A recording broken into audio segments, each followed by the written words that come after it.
15 जून को एक अत्यंत दुर्लभ और पुण्यदायी धार्मिक संयोग बनने जा रहा है। 30 साल बाद पुरुषोत्तम मास में सोमवती अमावस्या का विशेष योग बन रहा है। इस अवसर पर वृद्धि योग, सर्वार्थ सिद्धि योग, अमृत सिद्धि योग जैसे शुभ संयोगों का संगम भी रहेगा, जिससे इस दिन का धार्मिक महत्व और अधिक बढ़ गया है। इस विशेष अवसर को लेकर प्रमुख पवित्र नदियों, नर्मदा तटों, गंगा नदी के तटों, शहर के प्रमुख शिवालयों में तैयारियां शुरू हो गई हैं। श्रद्धालुओं में स्नान, दान, तर्पण, पूजा अर्चना को लेकर उत्साह देखा जा रहा है। सोमवार को पड़ने वाली अमावस्या को सोमवती अमावस्या कहा जाता है, जिसका सनातन परंपरा में विशेष महत्व माना गया है। यह योग सूर्योदय से शुरू होकर 16 जून की रात्रि 12:35 तक रहेगा और इसे व्यापार के लिए, इन्वेस्टमेंट के लिए, दान पुण्य के लिए और नए कार्यों के लिए अत्यंत शुभ माना जाता है, क्योंकि यहाँ इस समय वृद्धि योग है।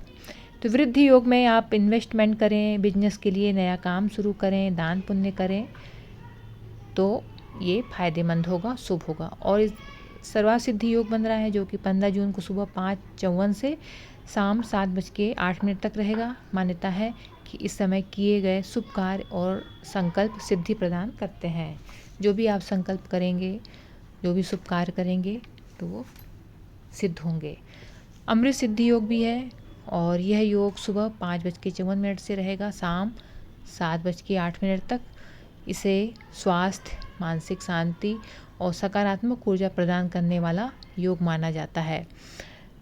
15 तारीख को उदया तिथि पड़ रही है। तो पंचांग में अमावस्या तिथि का आरंभ 14 जून को दोपहर 12:49 से होगा और इसका समापन होगा 15 जून को सुबह 8:23 पर। तो जो कि सनातन परंपरा में उदया तिथि को विशेष महत्व दिया जाता है, इसलिए मुख्य पर्व 15 जून को ही मनाया जाएगा। 15 जून को ब्रह्म मुहूर्त सुबह 3:33 से 4:55 तक स्नान दान के लिए सर्वश्रेष्ठ समय रहेगा। मान्यता है कि इस समय यदि आप माँ नर्मदा में स्नान करें, दान करें, जप तप करें, तो विशेष पुण्य फल की प्राप्ति होती है और जीवन के अनेक कष्टों का निवारण होता है। सोमवार भगवान शिव जी का प्रिय दिन माना जाता है। ऐसे में सोमवती अमावस्या पर जो प्रमुख शिव मंदिर हैं, उसमें विशेष पूजा अर्चना और रुद्राभिषेक होगा और शिवालयों में ब्रह्मा मुहूर्त से जलाभिषेक और विशेष अनुष्ठान आरंभ होंगे। सोमवती अमावस्या को अखंड सौभाग्य का पर्व माना जाता है। इस दिन महिलाएं पति की दीर्घायु के लिए और परिवार की सुख समृद्धि के लिए व्रत रखती हैं।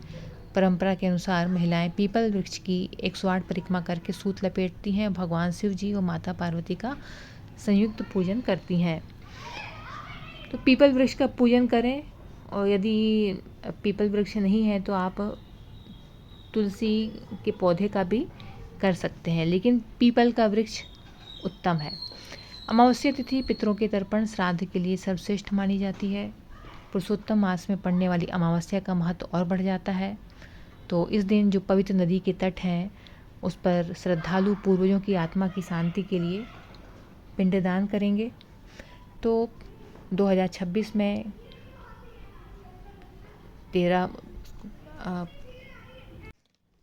15 जून को एक 30 साल बाद दुर्लभ संयोग बन रहा है और सोमवती अमावस्या में कई शुभ योगों का पुण्य फल मिलेगा।